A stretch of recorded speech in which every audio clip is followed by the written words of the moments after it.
नमस्कार. शुभंकर योग आणि वेलनेसमध्ये पुन्हा एकदा तुमचे स्वागत. प्राणमय आणि मनोमय कोशावर प्राणायामाच्या अभ्यासामध्ये काम होत असतं. आपण गेल्या व्हिडिओमध्ये पाहिलं पंचकोशाचं महत्त्व.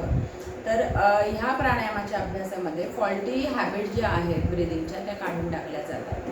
त्यानंतर फॅट लॉस, मसल टोन होणं, इन्स्टंट रिलॅक्सेशन मिळणं, इंटरनल ऑर्गन्सना मसाजिंग होणं, रक्तामध्ये ऑक्सिजनचं प्रमाण वाढणं, इतर आणखी अनेक फायदे यावर होत असतात.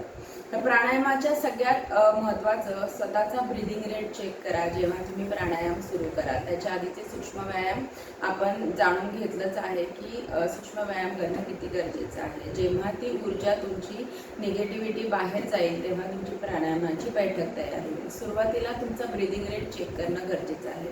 नॉर्मल माणसाचा ब्रीदिंग रेट हा एका मिनिटामध्ये 10 ते 15 असतो.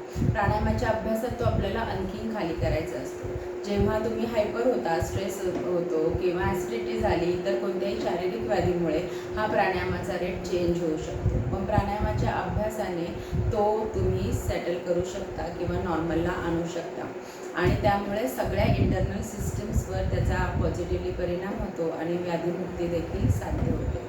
सुरुवातीला जेव्हा प्राणायामाचा अभ्यास तुम्ही कराल तेव्हा लगेचच प्राणायामाचा अभ्यास नको, तर पहिल्यांदा तुम्ही लंग्सची कपॅसिटी एक बैठक तयार करून घ्या की त्याचे 3 प्रकार आहेत लंग्सचे. एक पोटामध्ये आहे, एक छातीमध्ये आहे आणि शोल्डर ब्रीदिंग. त्याला असं म्हणतात की उदरश्वसन, वक्षश्वसन आणि शोल्डर ब्रीदिंगला क्लॅव्हिक्युलर ब्रीदिंग असं देखील म्हटलं जातं.